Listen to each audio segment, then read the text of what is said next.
अरे आपने कुछ लीजिए ना। हाँ जी, मिठाई दो बेटा। ठीक है। हाँ, ये ईशा हमारी बिटिया और ये हमारी धर्मपत्नी उमा। चाय लीजिए।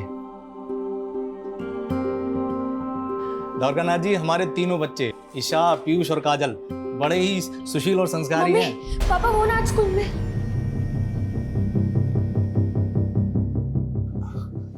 ये हमारी बेटी है काजल। काजल, सबको नमस्ते करो। हाय। अरे काजल, तेरे कपड़ों को क्या हुआ? वो हम स्कूल में खेलते वक्त गिर गए थे। जाओ कपड़े बदल के आओ। वो कहा है ना कि काजल हम तीनों में सबसे छोटी है, इसलिए सबसे ज्यादा नटखट है। वो कहते हैं ना, छोटे पैकेट में बड़ा धमाका। मम्मी, समोसा बहुत गर्म है। हमेशा गड़बड़ करती है लड़की। देखना आज फिर ताऊ जी से डांट खाएगी। डांट तो खा ली, अब हमें समोसा खाने दीजिए बड़ी मम्मी। छोड़ रख, ये ले जा। अरे रहने दीजिए वृंदा मामी, हम ले जाते हैं। ये तोड़ फोड़ देगी। हम भी आपके साथ चलते हैं। चल।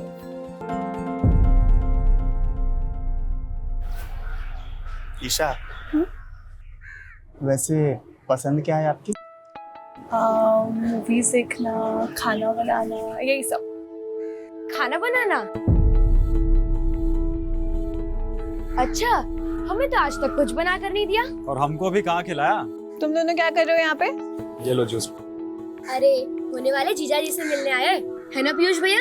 और नहीं तो क्या। दिवेश जीजू, हम तीनों भाई बहन है ना, हर जगह साथ जाते हैं, तो अगर आप ईशा दीदी को लेकर गए तो हमको भी साथ लेकर जाना पड़ेगा। और हमको भी। अरे बाप रे, अब एक काम करते हैं, तुम तीनों को कहीं जाने की जरूरत नहीं है। शादी के बाद हम ही यहाँ रहने आ जाते हैं। तो बड़ा मजा आएगा, क्यों ईशा दीदी?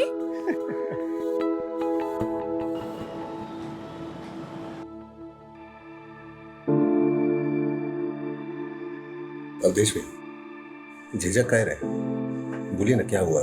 द्वारकानाथ जी क्या बोले? अगले महीने देवेश अमेरिका जा रहा है। द्वारकानाथ जी चाहते हैं कि इसी महीने ईशा और देवेश की शादी हो जाए। इतनी जल्दी पैसों का प्रबंध कहाँ से कर पाएंगे? भैया, ईशा भी हमारी बेटी की तरह है, तो शादी का आधा खर्चा हम उठाएंगे। और कल हम शेखर से भी बात करते हैं, वो भी जरूर मदद करेगा। नहीं महेश, बाहर वालों को घर के मामले में इन्वॉल्व करने की जरूरत नहीं है। भैया बचपन का दोस्त है मेरा, वो देखिएगा वो खुशी खुशी मदद करेगा। हाँ ताऊ जी, शेखर चाचा बहुत अच्छे हैं। महेश, तूने हमारा आधा बोझ हल्का कर दिया। अरे भैया, काजल की जब शादी होगी ना तब। हमारी शादी? नहीं ताऊ जी, हम शादी नहीं करेंगे, हम तो मम्मी के साथ रहेंगे।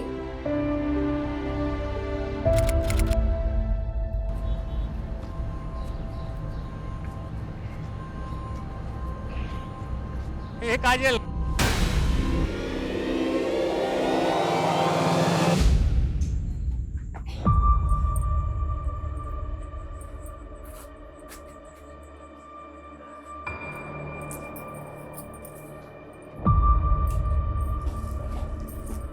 आने दो काजल। जेठ जी एकदम ठीक कहते, लड़की हाथ से निकलती जा रही है। शांत हो जा बेटा। महेश गया है ना काजल को लेने। आ गया फोन। हेलो, मिल गए ना काजल? फोन देना से। वृंदा, काजल भारती के घर आई ही नहीं।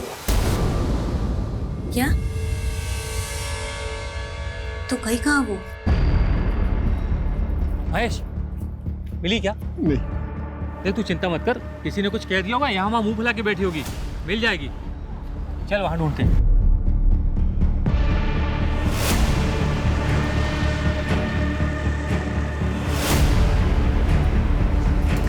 काजल मिली? भैया अरे कहाँ चली गई?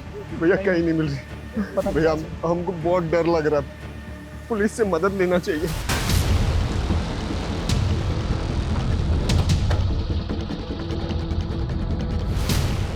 आपने आखिरी बार काजल को यहीं देखा था? जी हाँ। अरे पापा, रास्ता भूल गए क्या? हमारा घर तो उस तरफ है। बेटा भूला नहीं, बस है ना, मैं काम पूरा करके आ रहे हैं। तो हम भी आपके साथ चलते हैं और आते वक्त हम चॉकलेट ले लेंगे। बेटा तो चॉकलेट तो शंभू चाचा से ले ले, हम बस काम खत्म करके आ गए। काजल की तस्वीर सभी पुलिस स्टेशन में सर्कुलेट करो। सर, आसपास की सभी दुकानें बंद हैं। अब तो सुबह जब दुकानें खुलेंगी सभी को इन्फॉर्मेशन मिलेगी। मैं शर्मा, छोटी बच्ची का मामला सुबह तक का इंतजार नहीं कर सकती। पेट्रोलिंग टीम से कहो कि तुरंत बच्ची की तलाश शुरू करें और पास में एक नाला है वहाँ भी चेक करो। ओके तो कहाँ जा रही बिंदा? कहाँ जा रहे हैं? काजल नहीं बेटा, कहाँ जा? मुझे जाना पड़ेगा उसमें। आ जाएगी काजल बेटा, तू शांति रखना। भाभी अभी तक नहीं आई है, पता नहीं कहाँ होगी हमारी बच्ची। कुछ नहीं होगा उससे, आ जाएगी वो। नहीं आई ना भाभी अभी तक। आ जाएगी ना काजल, तू शांति रखना। किस साल में होगी, कहाँ होगी? भाभी हमको हमारी काजल चाहिए। आ जाएगी बेटा।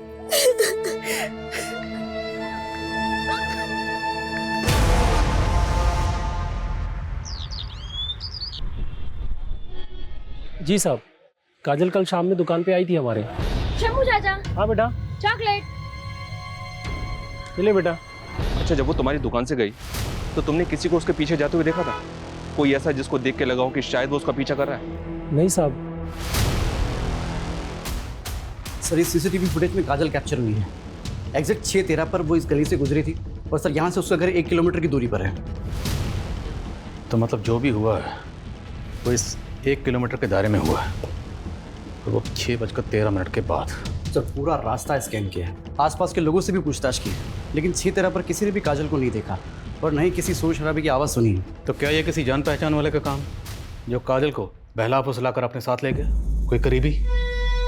क्योंकि अगर ये किडनैपिंग का मामला होता तो अब तक फिरौती का कॉल आना चाहिए था।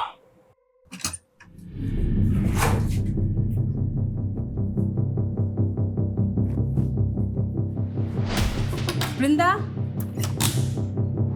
पापा नहीं मिल रही। नहीं मिली। वृंदा मिली? नहीं। अम्मा पूरा घर छान लिए, पड़ोसी में पूछ लिया, चाची नहीं मिल रही। भगवान, कहाँ गई होगी? भाभी, आप और ईशा यही रहिए, हम लोग बाहर जाकर देखते हैं।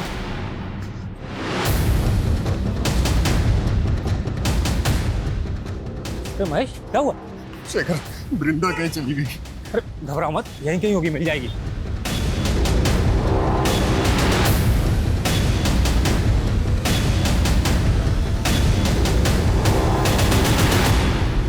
वृंदा मामी मामी, आप यहाँ क्या कर रही हैं? आ जाएगी काजल।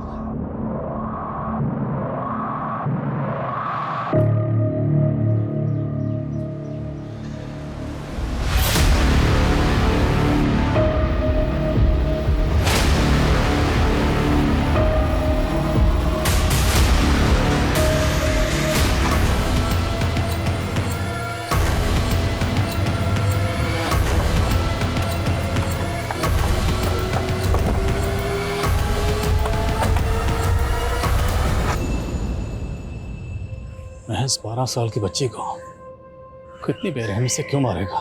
जैसे इसके साथ रेप भी हुआ है। सर, कल ही हमने ये जगह स्कैन करी थी, लेकिन तब तो यहाँ कुछ भी नहीं था। हो सकता है कोई देर रात को लाश को ठिकाने लगाने आया हो। वैशीपने की हद देखा। सिर्फ मारा नहीं गया, मारने के बाद आंखें भी निकाली गई।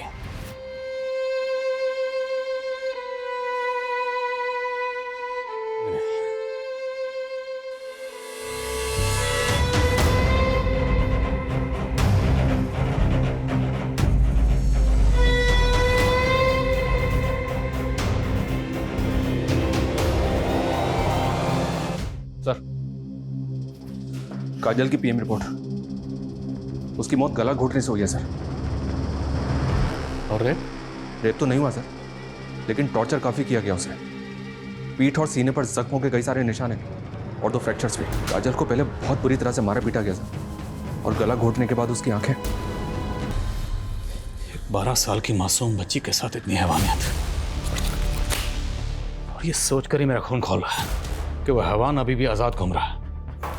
शर्मा, वो हैवान मुझे किसी भी सूरत में जल्द से जल्द सलाखों के पीछे चाहिए।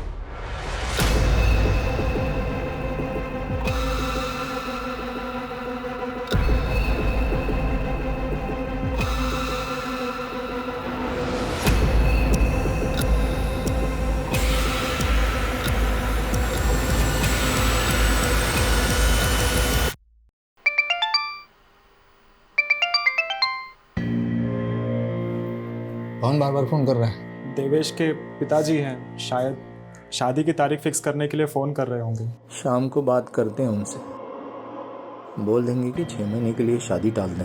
लेकिन अगर देवेश एक बार अमेरिका चला गया तो फिर पता नहीं कब लौट कर आएगा। तो कहाँ करें?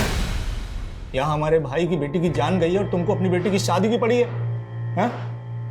भैया भाभी सही कह रही, अभी शादी टल गया तो हो सकता है कि रिश्ता भी टूट जाए। इससे अच्छा रिश्ता हाथ से जाने मत दीजिए। क्या कह रहे हो तुम? सही कह रहे, ईशा और देवेश की शादी इसी महीने होना जरूरी है।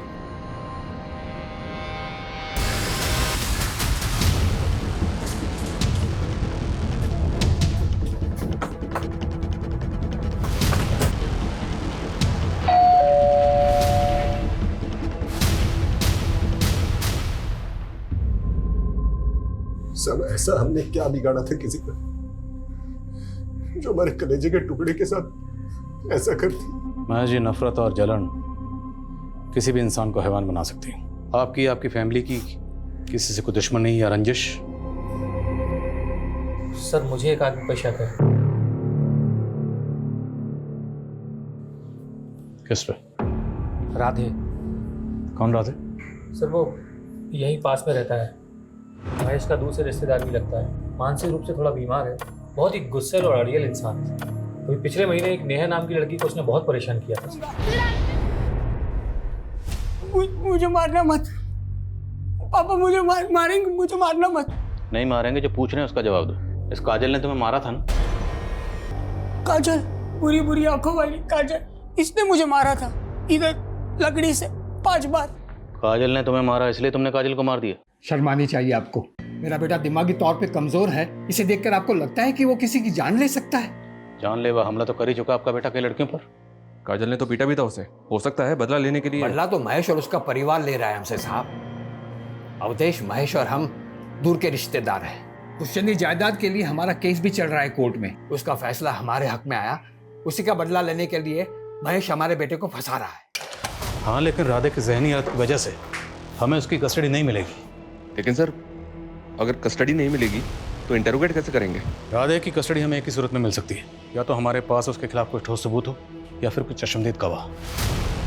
राधे पर हर वक्त नजर रखो और ये भी पता करो क्या महेश की फैमिली की किसी से कोई दुश्मनी थी।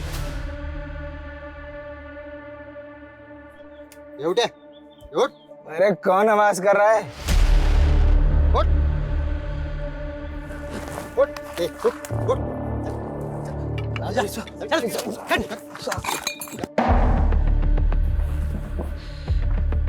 काजल जहां से गुजरी थी वहां तुम दोनों के नशा करने का अड्डा था, लेकिन काजल की मौत के बाद तुम लोगों ने अपना अड्डा बदल दिया, क्यों? ऐसा कुछ नहीं है साहब, हमें तो पता भी नहीं कि वो लड़की। वैसे क्या नाम बताया था साहब आपने? ये देखो, ये वो लड़की है काजल, ध्यान से देखो और बताओ। उस दिन मैंने इस लड़की को देखा था किसी आदमी के साथ। कौन था वो आदमी? नहीं पता ना कौन था वो।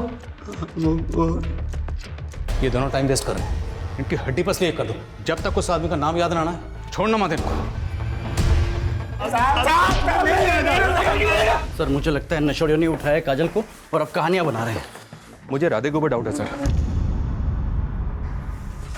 तो सवाल ये है कि काजल को अगर राधे या कोई और जबरदस्ती उठाकर लेकर गया होता तो काजल शोर तो मचाती। ऐसा कुछ हुआ ही नहीं, क्यों? हो सकता है सर पीछे से हमला किया हो अचानक। दोनों नशेड़ी पर नजर रखो और राधे से पूछताछ करते रहो, देखते के सामने आता। Right sir. और एक बात सर, हमने काजल के नेबर्स और घर वालों से तो बात की है, लेकिन काजल जिस स्कूल में पढ़ती है वहां पे बात नहीं की अभी तक। शर्मा, महज 12 साल की बच्ची थी, तो स्कूल में ऐसा क्या हुआ होगा जो बात मर्डर तक पहुंच जाए? जुवेनाइल क्राइम्स आजकल काफी बढ़ गए हैं, इसलिए। सर स्कूल क्राइम और शूटआउट बाहर के देशों में भी देखने को मिले हैं और हमारे यहाँ भी। ठीक है, बात करते हैं स्कूल में। 1 2 3 4 5 6 7 अरे रे, देखो तो बेचारी काजल गिर गई। इसे तो प्रीफेक्ट बनना था ना। चलना आता है नहीं, बनेंगे प्रीफेक्ट। तुम खुद को बुली समझते हो? हम बुली समझते नहीं है बच्चों, हम बुली हैं। स्कूल में सब डरते हैं हमसे। गुड मॉर्निंग सीना sir. Good morning sir, good morning. देखा कैसे डर गया ना। दोबारा हमें यहाँ हमारे दोस्तों को तंग मत करना, वरना सच में प्रिंसिपल सर को बता देंगे। फिर ना ही तुम प्रीफेक्ट रहोगे और ना ही स्कूल में। उस दिन के बाद से आकाश उसके पीछे पड़ गया था और एक दिन तो उसने हद ही कर दी। अब पड़ी रहे इधर ही।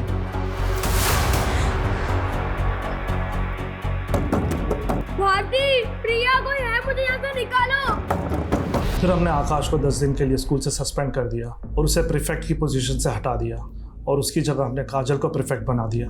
मानते हैं सर, हम काजल को बहुत परेशान करते थे, लेकिन हम उसको कुछ नहीं किए। काजल की वजह से आपको 10 दिन के लिए स्कूल से सस्पेंड कर दिया गया। आपको प्रीफेक्ट से हटाकर काजल को प्रीफेक्ट बना दिया गया। बुरा तो लगा होगा ना बेटा आपको? ये कैसा सवाल है सर? ऐसे सवाल पूछ के हमारे बेटे को टॉर्चर मत कीजिए ना सर। हेलो, अरे बोला ना आपको, लोडिंग हमारे सामने होगी, एक छोटा सा काम निपटा के आ रहे हैं ना हम। हाँ सर, हमारा बेटा ऐसा वैसा लड़का नहीं है, टॉपर है क्लास का। अगर आपका बोला ना आपको, पहुंच रहे हैं। क्या कह रहा था मैं, आप हमारे बेटे को परेशान मत कीजिए। ये क्या कर रहे हैं आप? आपको मालूम है कितना इंपॉर्टेंट काम? आपके बेटे के फ्यूचर और उसकी जिंदगी से ज्यादा इंपॉर्टेंट काम है। बात को समझिए ना सर। आप बात को समझने की कोशिश कीजिए। जो लड़की मरी है ना, उसकी जिंदगी भी इंपॉर्टेंट थी। उसका कत्ल हुआ और उसके कातिल को ढूंढना हमारा काम है, और ये काम सबसे ज्यादा इंपॉर्टेंट है। सर आप जो पूछना चाहते हैं पूछिए। हमें पूरा भरोसा है हमारे बेटे ने कुछ नहीं किया। हाँ ठीक है, उसको पकड़ के रखो। नमस्कार सर, मैं तुम्हें फ़ोन करता हूँ। हाँ, कत्ल का कुछ पता चला? हमारे पास रोज़ बहुत सारे केसेस आते हैं, इंसानों की गुमशुदगी के, हत्या के, अपहरण के। अब क्या करें, हम उन केसेस पे ध्यान दें या पूरा का पूरा पुलिस महकमा तुम्हारे गाय के हत्यारों के पीछे लगा दें? बोलो क्या करें?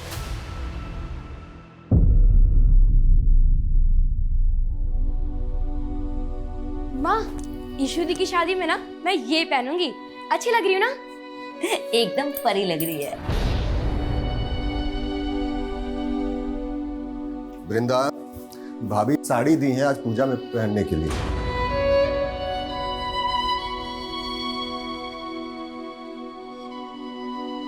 काहे अपना जख्म कुरेद रही है? हम कहे थे ना, काजल का सारा चीज खुद से दूर कर दो।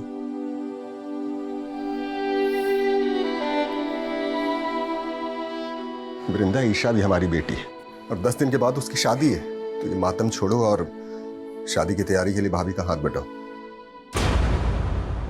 काफी अजीब है सर, काजल की हत्या को अभी कुछ ही दिन हुए और उस घर में शादी भी हो रही है।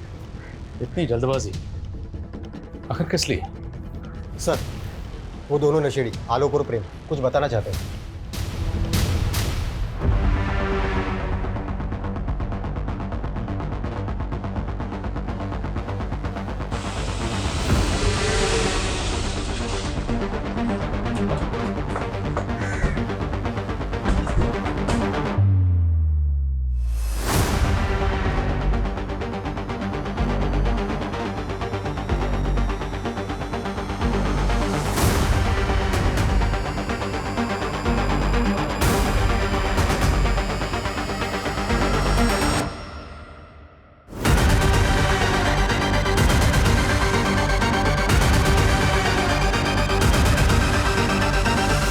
चलें शेखर? शेखर? सर, क्या शेखर ने काजल को मारा?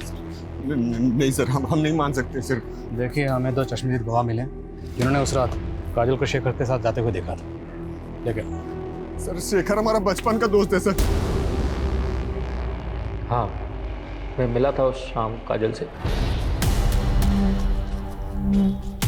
ये काजल कहाँ भटक रही है?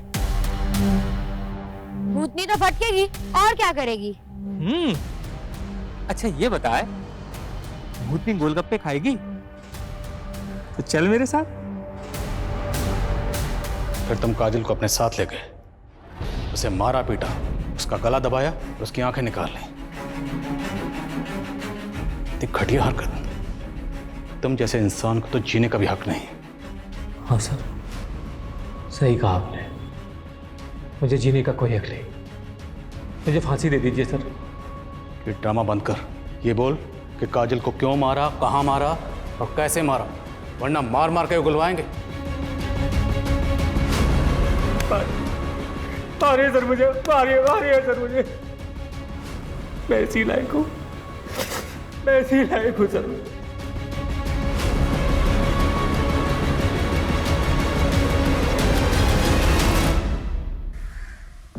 पहली बार ऐसा महसूस हो रहा है जैसे इस केस को क्लोजर नहीं मिला।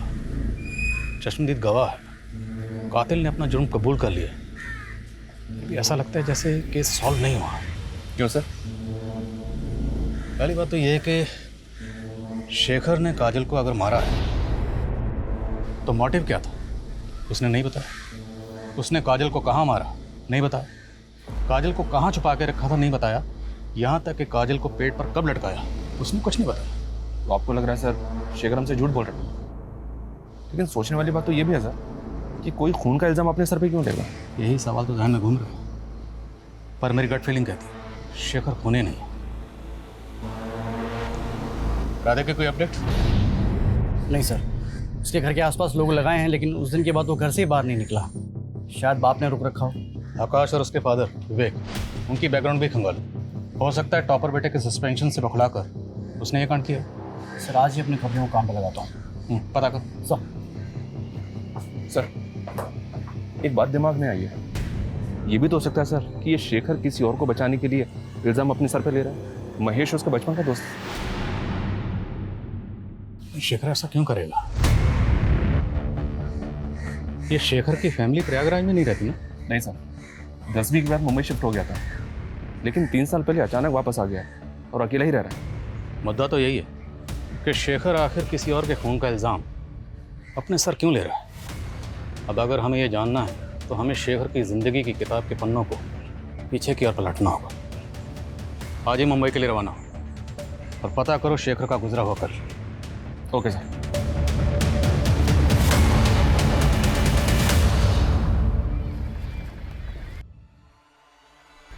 शेखर आज मत जाओ ना ऑफिस।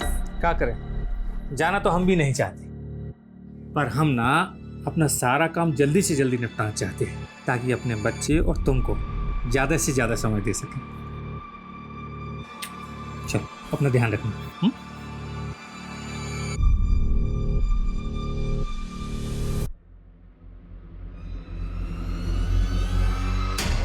सब पता नहीं कैसे हुआ, मैं जब घर के अंदर गया सारा सामान बिखरा हुआ था और मेरी बीवी तृप्ति वो भी कहीं नहीं थी। सर बाहर निकल के सब लोगों से पूछा पर किसी ने कुछ नहीं बताया। सर प्लीज उसे ढूंढ दीजिए सर मेरी बीवी मां बनने वाली है।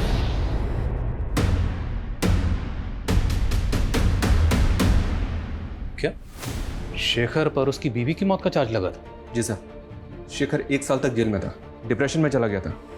फिर जब कोई सबूत या गवाह नहीं मिला तो उसे छोड़ दिया गया। और दोनों मियाँ बीवी के बीच अनबन की वजह क्या थी? वो पता नहीं चला। उसकी बीवी तृप्ति मिली? No sir. उसकी डेड बॉडी? No sir. मैंने SHO वागले से कहा है कि इस केस में कोई भी अपडेट मिलता है तो वो इन्फॉर्म करे। लेकिन एक बात समझ में नहीं आ रही, शेखर की बीवी तृप्ति गायब हुई 3 साल पहले,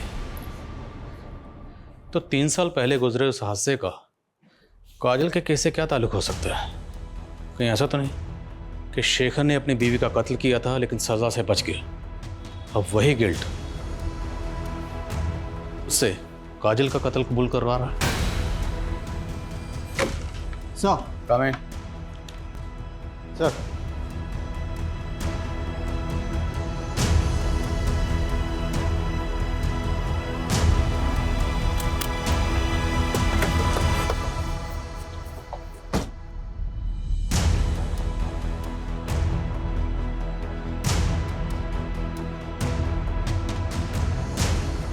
माफ़ी चाहते साहब आपको तकलीफ़ देने के लिए। दरअसल हम नहीं चाहते कि ये बात फैले और हमारी बच्ची किसी मुसीबत में फंस जाए। बेफिक्र रहिए, कुछ नहीं होगा। बोलो भारती, क्या बताना चाहती हो? बोलो बेटा।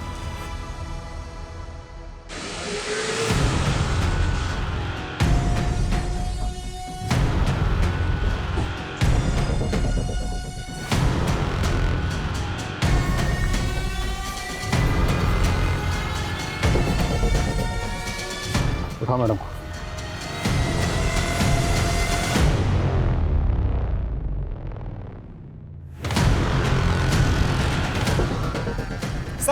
सर हमने क्या किया सर? सर हमने कुछ नहीं किया सर। ये क्या कर रहे हैं साहब? हमारे बच्चे हैं साहब। इन्होंने क्या किया?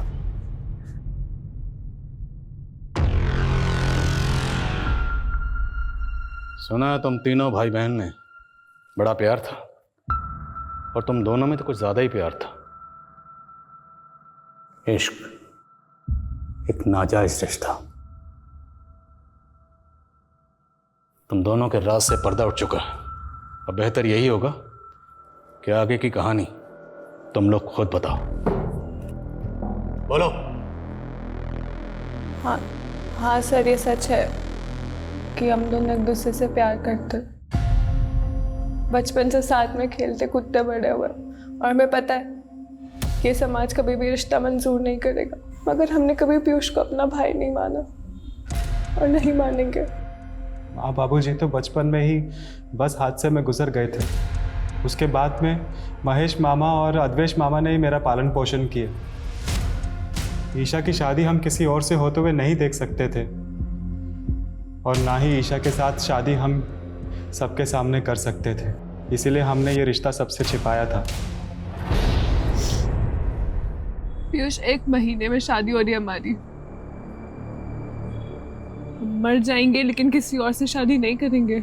हम तेरी शादी के एक दिन पहले यहाँ से भाग जाएंगे, मुंबई चले जाएंगे। फिक्र मत करना तू, मत कर तू फिक्र, मैं सब संभाल लूंगा। ईशा दीदी, पीयूष भैया। अगर काजल इसके बारे में पूरे परिवार को बता देती तो तुम दोनों के भागने का प्लान चौपट हो जाता। उस दिन तुम काजल को भारती के घर के बाहर मिले थे। झूठ तो बोलना मत, क्योंकि भारती हमें सब कुछ पहले ही बता चुकी है। हाँ, ये बात सच है सर। हम जानते हैं हमसे बहुत बड़ी गलती हो गई है। ईशा को भी समझ में आ गया है। हमने भागने का प्लान भी कैंसिल कर दिया है। सच्ची, सब कुछ वैसा ही चलेगा जैसा कि घर वाले चाहते हैं। तुम समझ रही हो ना हम क्या कह रहे हैं? तुम किसी को बताओगे तो नहीं? ठीक है भैया, हम किसी को नहीं बताएंगे, पर आप अपना वादा तो नहीं तोड़ोगे ना? नहीं, पक्का वाला प्रॉमिस। ठीक है। काजल ने वादा किया था कि वो किसी को कुछ नहीं बताएगी। हमने भरोसा किया था उस पर उसने तुम्हारे विश्वास को तोड़ दिया। उसने अपनी दोस्त भारती को सब कुछ बता दिया था। तुम काजल को मिले, आप उसे अपने साथ ले गए, उसे मारा पीटा, उसकी आंखें निकालने, उसका गला दबाया। नहीं सर, ये बिल्कुल झूठ है सर। हमने काजल को नहीं मारा। इसी भतीजी की शादी के लिए मरे जा रहे थे ना आप? हाँ, अपनी बेटी के शौक से ज्यादा आपको इसकी शादी की पड़ी थी। ईशा और पीयूष के साथ साथ आप भी मेरी बेटी की मौत के जिम्मेदार हैं।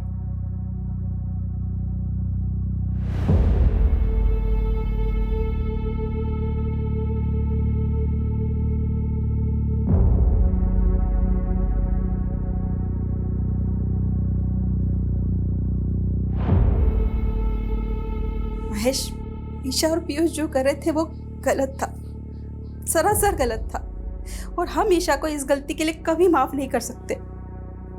लेकिन मेरा दिल ये मानने के लिए तैयार ही नहीं है कि ईशा काजल को मार सकती है। अरे अपनी सगी बहन मानती थी वो उसे। हाँ महेश, हमें तो लगता है कि ये काम सिर्फ पीयूष का है। भैया, हम हमेशा आपका इज्जत किए, आपके हर बात को माने, लेकिन इस मामले में अच्छा होगा कि आप कुछ न बोलिए।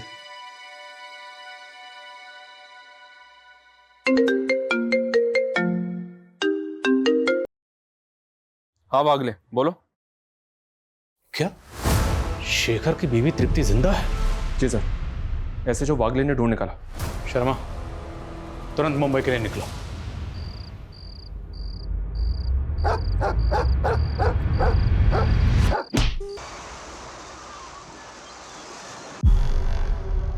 मुझे किसी ने अगवा नहीं किया था। मैं राकेश से प्यार करती थी। शेखर की कंपनी में राकेश ड्राइवर था।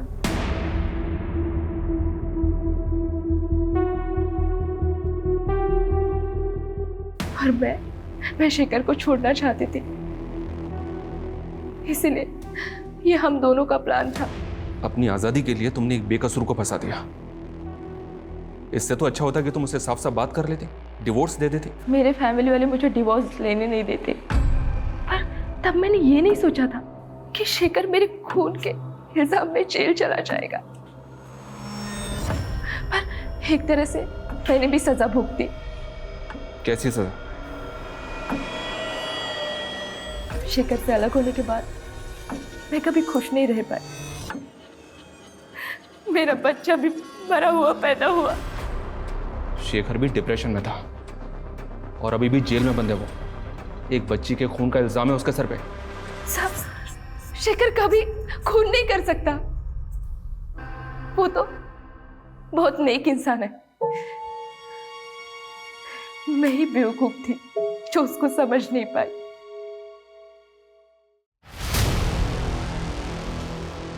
सर, इस शेखर की हिस्ट्री जानने के बाद तो तकरीबन यकीन से कह सकते हैं कि ये निर्दोष है। पीयूष और ईशा दोनों अपनी बात पर अड़े हुए, लेकिन दोनों काफ़ी शातिर हैं। एक ही घर में रह रहे थे, अफेयर चल रहा था, लेकिन किसी को भनक तक नहीं लगने दी। लेकिन सर, पीयूष के खिलाफ हमारे पास कोई सबूत नहीं। पीयूष से मिलने के बाद काजल सीधे अपने घर गई थी, जहाँ उसके पिता और शेखर उसे मिले थे। यानी कि पीयूष से मिलने के बाद तो बिल्कुल ठीक थी। राधे की कोई अपडेट?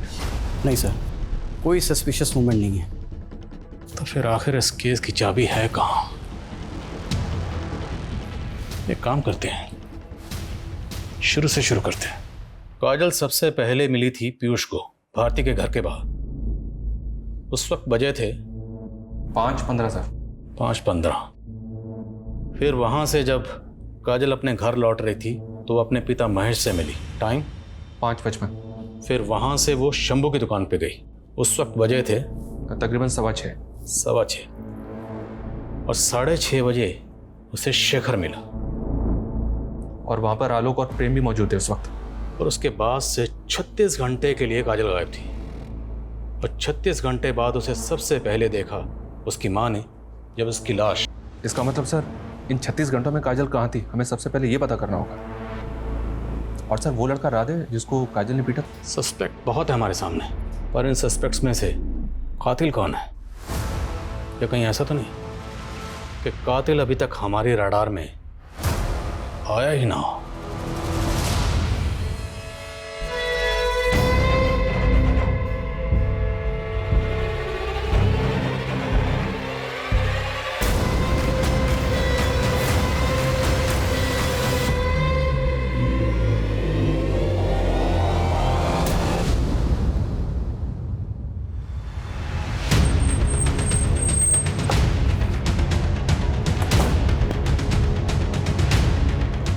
जय हिंद सर।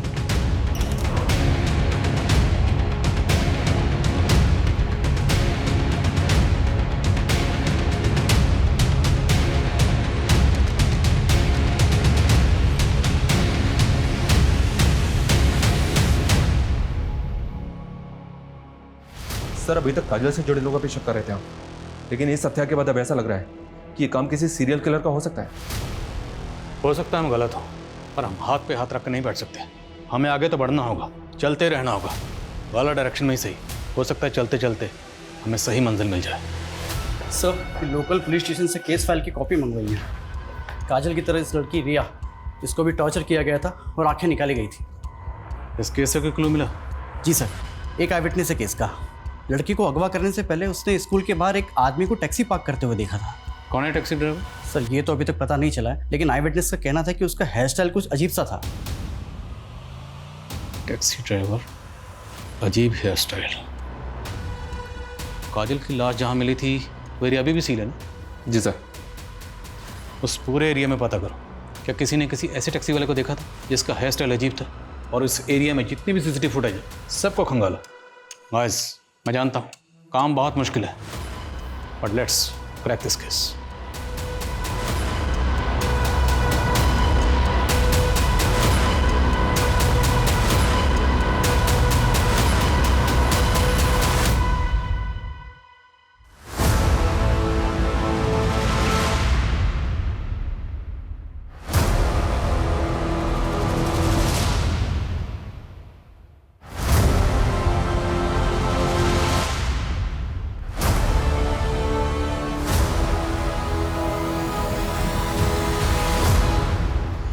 टायर मार्क्स की तरफ हमने कभी ध्यान ही नहीं दिया।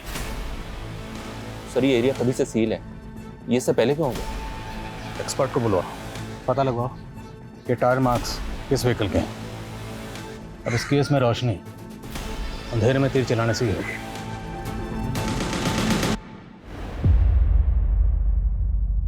पीयूष जा चुका है और अब उसे कभी याद भी मत करना। अरे शुक्र मना कि देवेश तुझसे अब भी शादी करने के लिए तैयार है। ईशा अब और कोई कांड मत करना। हम वादा करते हैं माँ, अब जैसा बोलेगा हम वैसे ही करेंगे।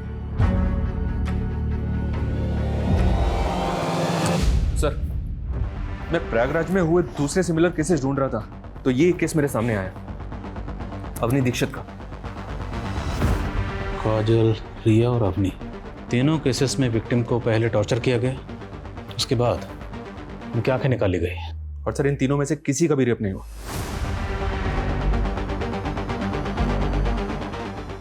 शर्मा, तुमने एक चीज नोटिस की? इन तीनों विक्टिम्स में एक चीज कॉमन है। क्या सर?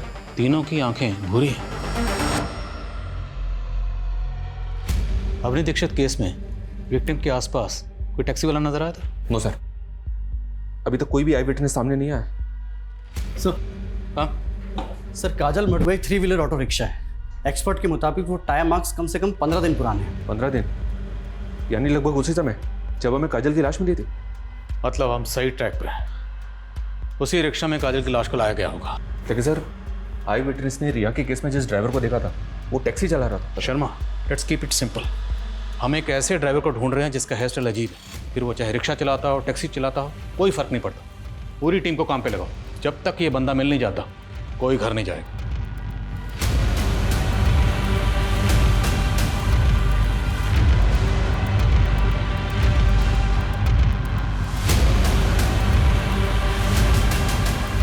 सर ये 2 ड्राइवर्स मिले हैं, दोनों की अपनी अपनी कहानियां हैं, अपने अपने अलीब हैं।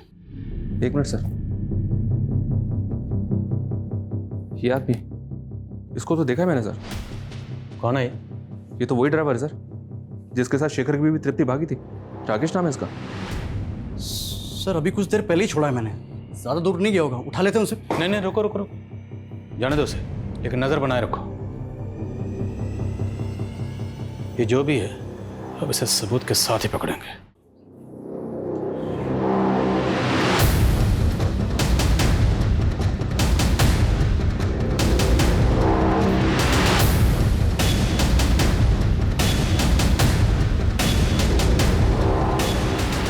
हेलो, हाँ मैं घर के बाहर वेट कर रहा हूँ।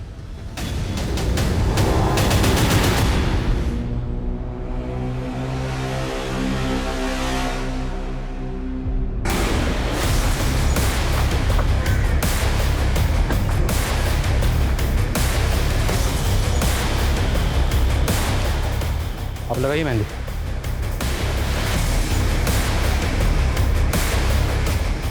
तो केदार जी, राकेश को जानते हैं ना? इतने जल्दी भूल गए? अभी तो मिले थे गली में। अच्छी याद आया, लेके जाओ।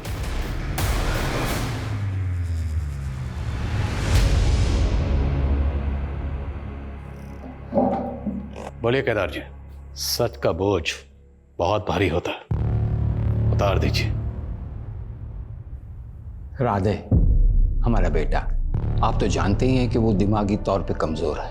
हमारा वंश आगे बढ़े इसके लिए हमने हमसे कम उम्र की लड़की शीला से शादी कर ली ताकि तंदुरुस्त और हेल्दी बच्चा पैदा हो। 3 बार हमारी बेबी उम्मीद से थी, लेकिन तीनों बार बच्चे पेट में ही मर गए और हमें हर हालत में तंदुरुस्त बच्चा चाहिए था। इसलिए हम हमारी बीवी को लेकर बंबई चले गए। कुछ दिनों के बाद हमें तृप्ति मिली, शेखर की बीवी। केदार जी प्लीज शेखर को मत बताइएगा। नहीं बताएंगे, हम हमारी परेशानी में उलझे हुए हैं, इसीलिए तो मुंबई आए हैं। क्या परेशानी है आपको? दूसरी शादी इसलिए की ताकि बच्चा हो जाए। ये मेरा पति है राकेश। बंबई इसलिए आया हूँ कि बीवी का इलाज हो जाए तो मैं घर का चिराग मिल जाएगा। राकेश हमें एक बाबा के पास लेके गया, उसने उपाय भी बताया। तेरी पत्नी जिंदा बच्चे को जन्म दे सकती है, लेकिन उसके लिए तुझे बलि देनी होगी। 3 गायों की बलि, 10 कुत्तों की बलि और 3 भूरी आंखों वाली लड़कियों की बलि देने के लिए कहा। राकेश ने कहा कि गाय और कुत्ते की बलि तो वो खुद दे देगा। जानवर को मारना इतना मुश्किल नहीं, लेकिन इंसान को। काजल को कैसे चुना? किस्मत ने साथ दिया साहब। मेरी बीवी का पहला पति शेखर भी वहीं रहता था, काजल को अच्छे से जानता था। हमने उस रात काजल को रोका और उसे बताया कि तुम्हारे शेखर चाचा की खोई हुई बीवी मिल गई है। शेखर चाचा की बीवी? आप उन्हें जानते हो अंकल? हाँ बेटा, अच्छी तरह से। उनकी फोटो भी है मेरे पास, ये देखो। अभी कहाँ है वो? चलो मेरे साथ, मिलवाता हूँ उनसे। तृप्ति चाची कहाँ है? ये किसी सीरियल किलर का काम है। उस ढोंगी बाबा को मुंबई में अरेस्ट कर लिया सर, और उसने सब कबूल भी कर लिया। सर कोई सोच भी नहीं सकता था केदार एक बच्चा पाने के लिए इतना घिनौना जुर्म करवाएगा। अंधविश्वास और लालच का मेल बड़ा खतरनाक होता है। केदार को हर हालत में अपनी संतान चाहिए थी। इसी लालच में वो ये खतरनाक खेल खेल रहा था, जिसमें उसका साथ उस सरफिरा राकेश दे रहा था, और जिसका फायदा उस ढोंगी बाबा ने भी उठाया। अफसोस सिर्फ इस बात का है, इस खेल में उन 3 मासूम बच्चियों ने बिना वजह अपनी जान गंवा दी। और शेखर जो बेकसूर होने के बावजूद अपनी बीवी तृप्ति के केस में आरोपी बना, पूरी तरह से टूट चुका था। जब काजल के केस में सस्पेक्ट बना तो उसने खून का इल्जाम अपने सर पर ले लिया। तो अच्छा हुआ कि वक्त रहते हम असली कातिल तक पहुंच गए और एक बेकसूर को फिर से बलि पर चढ़ने से बचा लिया।